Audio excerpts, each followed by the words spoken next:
In today's episode, 2 new world records, we go over the new Chi Wuchia M and answer some questions from you.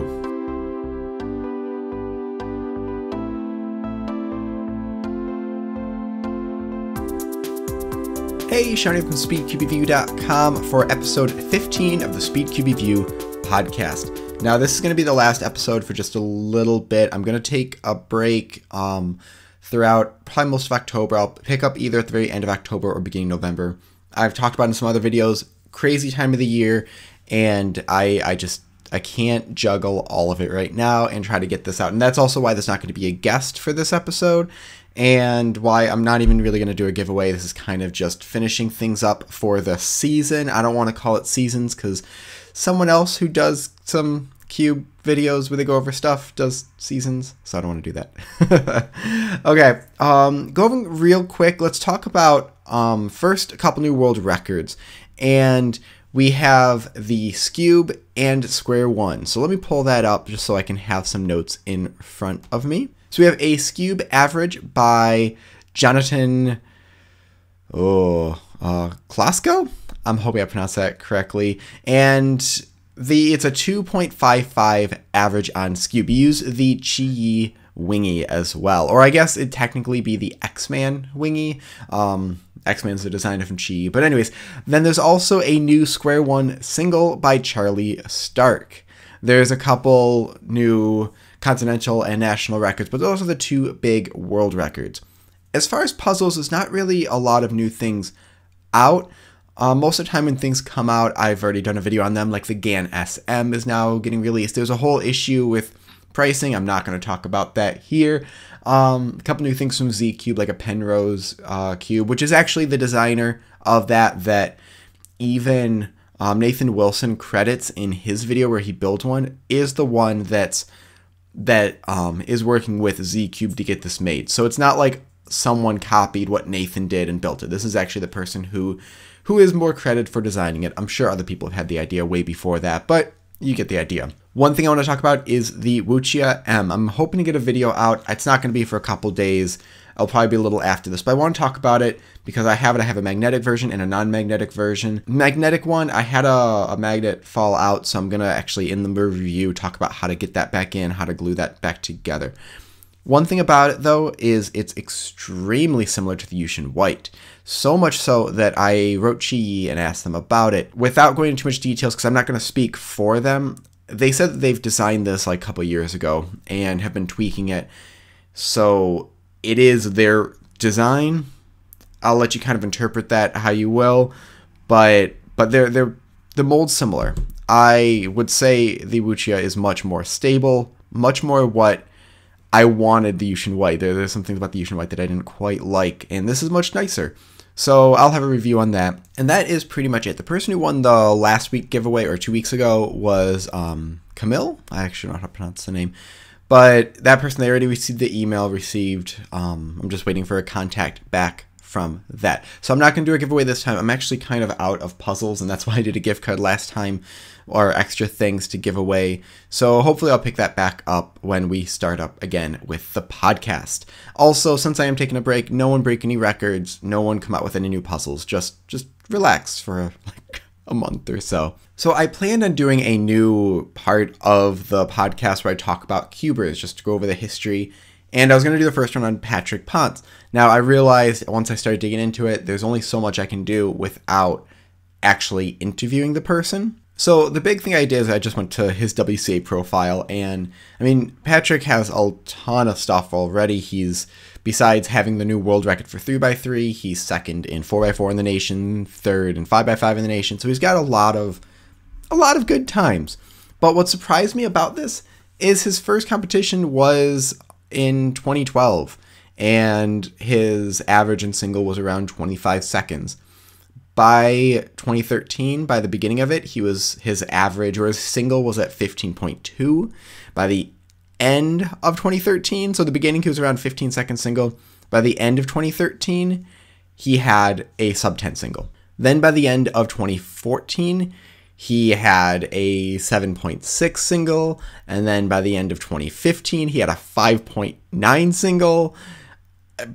His the pace that he went was insane. For some reason, I thought that he had been cubing for a long time, but just about 5 years. So that's so impressive. Someone recently posted an unofficial world record. I don't know if that's real or not, but it might be the first sub-3 unofficial one, if that is real. But let's go over some questions. So the first one is from Simon from India that says, what's the main purpose of cubing? I see this a lot on Facebook, or not specifically this question, but sometimes people asking, what's the point? Or my parents don't want me to cube. How can I convince them? There's a lot of different things. The main purpose, I think, is just enjoyment. Why do we play video games? Why do we even do most puzzles? A lot of time it's just enjoyment, like a jigsaw puzzle. People do that because it's fun. It's not really you're not going to be usually learning any crazy new thing from it. So that's a big thing, but there's a lot to it as far as hand-eye coordination, finger dexterity, cognitive development, just a lot of different aspects that can be used. And if you really start digging into it, there's a lot of math behind it. If you just type in math and cubing, they'll often pull up papers from like MIT and a bunch of other places that it did a lot of research on it, especially back in the 80s. Early 80s, there's a ton of research done on it. Seth from Indiana, what do you think is the hardest event to improve in? I don't know. That's one of those questions hard to answer because there's a lot of ways of taking it. It's, what's the hardest one to jump into? I honestly think square one's kind of difficult just because understanding the cube shape and the algorithms are kind of weird to do. But then there's things like 7x7, which it takes so long to solve that really progressing, you have to do a lot of time in it and a lot of solves. I mean, you have to put a lot of time in anything, but there's a lot of ways to approach that. I don't think there's really a hardest event. They all have their own different things that make it difficult. Reggie, now this is kind of a little bit of a story. I was on holiday in Venice, Italy with my wife. I was doing the Rubik's Cube on the water bus surrounded by some 10-year-old kids. Anyway, later in the day, I saw that one of the boys with a new unscrambled Rubik's Cube in his hand, which he had just bought. He gave me the cube to solve, and when I solved it, everyone on the bus started clapping. It was a fun moment. The moral of the story is that I didn't cube in public. If I didn't cube in public, these children would never have been exposed to it. You never know who you may influence. Are there any other ways to promote cubing outside the community? Make a YouTube channel? I've kind of been in that situation before. Part of me doesn't, I don't like when there's a lot of exposure because I don't want to feel like it's the super smart thing to do, that, you have to be super intelligent to do it. I've thought about a couple times doing a lot of libraries. You can put on events, like putting on an event of just teaching people how to cube. I've thought about maybe doing like a $5 or $10 entry fee. You get a puzzle and like an hour or 2 hour long class going over how to do it and some things about it. So that might be one thing, but that's a lot of steps to do it. I went to a couple elementary schools and did a presentation, which I tried to make it a ton of fun. Like I let them pass around things. I have transparent puzzles that I got specifically for that so they could see how they work and move them. We did a blind solve, like a group thing where I gave kids words to remember to help me remember. That way I didn't have to memorize them. I just gave it to them real quick. And they had a lot of fun, actually. A lot of teachers came to me. They're like, you should do this, like charge for it, which I don't want to charge for it, but maybe in the future, we'll see about that. Dominic from Texas, do you have any techniques on memorizing algorithms?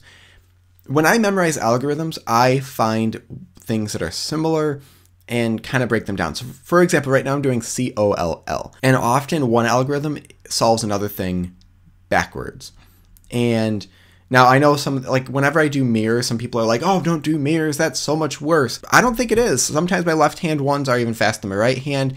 There's a debate about, you have to re-grip more, but no, when you're doing things on the right hand algorithm, you still have to re-grip, sometimes move to the top layer.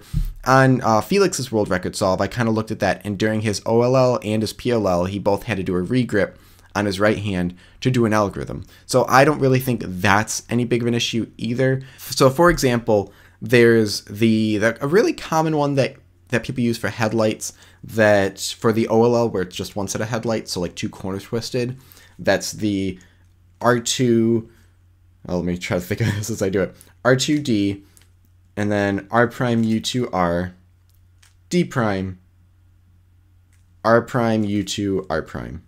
Yeah, there we go. And so for that though, if now when I see that I've got two of the same colors here on top for this OLL and some of the colors on the side for COLL, I'll just kind of do that backwards and see how that feels, if that one works. Sometimes I've done ones backwards and that doesn't really work, but this works pretty well. It's R U2R D prime, and then R prime U2R D R2, or I think I switched up the D and the D prime.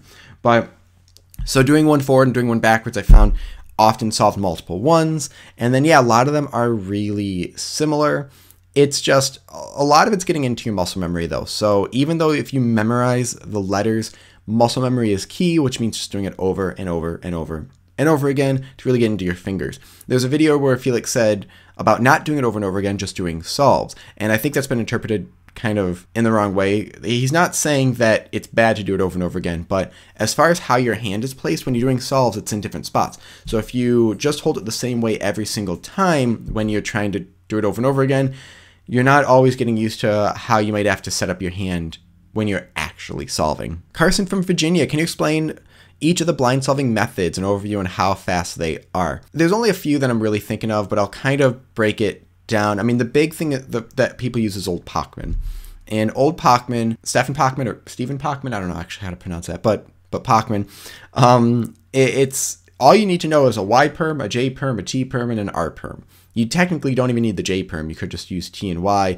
R is the parity algorithm, which you can be avoided and you could do something else, but that's even more excessive work. So yeah, you just need to know a couple PLLs, and it's just setting up the move, doing an algorithm, reversing the setup. So real quick, just to kind of show that. So if you've never even looked into blind, I've got a blind video. I'll try to remember to link that in the description for the YouTube video, or just go to the channel. I think it's like the third most watched YouTube video, or on my channel. So you can just go there and check that out. But like looking right here, I see you're not pretty much all the methods. You're not just memorizing all 6 sides. Looking at this piece, I see, okay, this needs to go to what I call B, and then that piece needs to go to what I call H. So I remember B, H, and I set up B to a certain spot, and I'm doing kind of a type of Y perm, and then I set up H and do that same sort of thing, and at the end I reverse that setup move, and that solves it. The other methods, like M2 for edges, is a very similar idea, but where you set up things into a different spot and you just do M2. So it's not a long algorithm. It's not like a T perm or a J perm. It's just M2. There's some complications you get when you get to a couple of the pieces that are in that middle slice. There's also methods like turbo. You can almost think of it like setting up 2 pieces and doing a U permutation. There's a couple other algorithms you can use, so that way if they're flipped one way, it's much easier. I know how to do M2 and I know how to do turbo. Turbo I think is a lot more fun, but M2 I feel like is faster just because I don't have to set up 2 pieces. It's just go, go, go, go, go. There's a debate on that of which could be faster, which is faster. And there's some other things you can do like corners. Pachman came up with M2 also. He also came up with R2 for corners, but people don't really use that. Really at that point you're doing commutators, where if you don't know commutators, again, I've got a video on that for at least for fewest moves. And what that is you can think of it as A, B, A prime, B prime. You do a set of move, another set of moves, reverse that first set, reverse the second set. Often the B is, the second move is just like a U2 or just a very simple thing. I've done some blind solves where I do that intuitively. It takes me forever because I'm trying to figure out where pieces are. So often people just memorize those algorithms, but that will end up being much faster. The biggest thing with all these different methods though is the number of moves. So I know that someone could probably give me a much more specific number, but I figured with full Old Pachman, it was about 300 moves. So about 200 for edges and about 100 for corners, I think. No, I think I'm off there. But anyways, and Old Pachman for edges at least, I think it was around 200 moves. Doing something like M2 or turbo turns into about 100 moves. And so then it's just how fast can you do that? I've heard people say that with full Old Pachman, they've gotten sub 1 minute solves, but it's definitely possible with doing Old Pachman and M2 to be under a minute. You just have to memorize fast enough. That's kind of the big thing. I don't know how to pronounce his name. I'm going to say Ghana, G-A-N-A. But from Texas, can you still do a month of something again? What is the method you have the most fun with? I've been wanting to. This would actually probably be a good time to try something different. Everyone's been wanting me to do Petrus. I know how to do Petrus. I just don't want to do a month of it. If you don't know, back in the end of August, I got my first sub 10 solve last year. And so I was like, okay, I'm good. I'm done. I'm just going to do different stuff now. So I did a month of ZZ, then I did a month of Rue. I was going to do a month of Heist method, which is really good for fewest moves. And then just after like a minute of doing it, I realized I just want to do fewest moves techniques. So I did a whole month of just techniques for the fewest moves. Rue has definitely been the most fun. If you've never tried Rue, spend a week doing it. It's just so much fun to do. And your times are not going to get worse doing, like, if you do CFOP and you try a week of Rue, yeah, it might be weird jumping back in, but after like 15 minutes of solving, you'll be fine. So don't ever worry that your times are going to get worse. Then I did a month of actually just being color neutral. So I stopped just thinking of methods and did something different. I'm thinking about trying, like, I don't know. A lot of people want me to do Petrus. Maybe I'll do something else. But yeah, I want to do it. What I want to make sure when I do that is I have time to solve like an hour a day of solving. And this, just like I'm stopping the podcast a little bit, this is not the right time for me to do that. So maybe once we get into November, December, I'll try that again. Eddie from England, do you think Patrick Ponce will be the new Felix Zemdegs? So, I see a lot of times online people like Felix or Mats or so-and-so and so-and-so. Or actually, when I made my video on why Felix is so fast, people are like, what about Patrick? Yeah, like, Patrick is fast. Mats is fast. Like, all these people have these really fast times. But what makes Felix different is he's broken the world record, multiple world records from the WCA over 100 times. He has all of these world records. So for someone to be like what Felix is, it's not just having one or two fast times. Like, it's consistently, I think there's a list of, actually, I'm going to pull this up right now. So I can't find what I was looking for. I was looking for the list of just like the top times, so not records. And I know that was somewhere on the WCA site, but I'm just having trouble finding that. So what I did pull up, though, is just the records. The history of 3x3 records from single and averages. And just going down this list, we've got, so this is from single and averages as they've been broken. We have Patrick, and then Felix, and then Max Park, and then Felix, then Mats Valk, then Felix, and Lucas Edders, Colin Burns, Felix, Mats, Felix, Felix, Felix, Felix, Felix, Felix, Felix, Felix, Felix, Felix, Felix, Felix, Felix. I might have missed one there.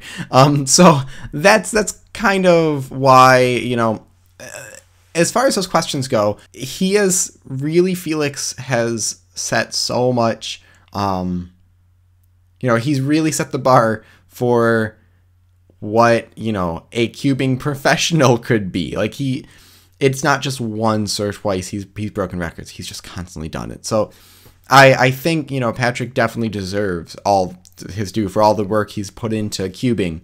But I don't think comparing or who's the next Felix is even a question I'd like to try to figure out. Joseph from the Philippines, do you think speed cubes are getting more expensive but not getting enough upgrades? No, not really. Like, yeah, there's expensive ones, like, you know, the GAN SM. You're also getting stuff with that.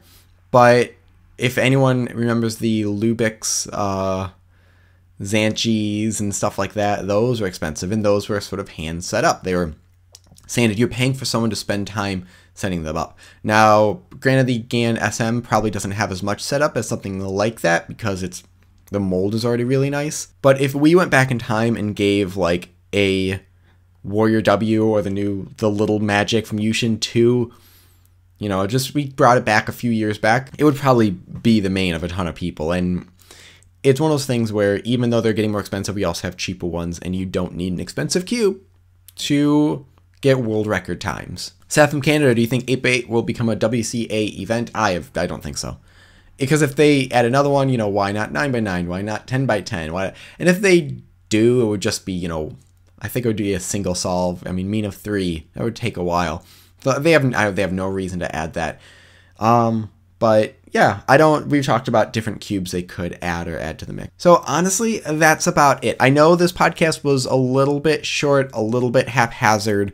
I probably sound tired because I am. It's early on Monday, but I'm not going to really have any time to edit or do any other stuff. So I want to get this out to you guys and say, you know, I'm going to take a little bit of a break. I'm still going to make some YouTube videos. If I get unboxing, I'll be doing that. Like I said, should have the Wuxia or Wuxia, however it's going to be pronounced, pretty soon after this video comes out. But that's about it. So thank you, everyone. Thank you for your support with the podcast. It's going to keep going. This is going to take a little bit of a break. I really appreciate it. You know, keep sending in questions. So I'll kind of go through my spiel like I always do. If you're on iTunes, or even if you're not listening on iTunes, but you have an iTunes account, go and leave a review. It definitely helps the show out just to get noticed more. If you're on YouTube, hit like and subscribe, of course. Thank you very much for listening or watching, however you are following this, and I will talk to you guys next time.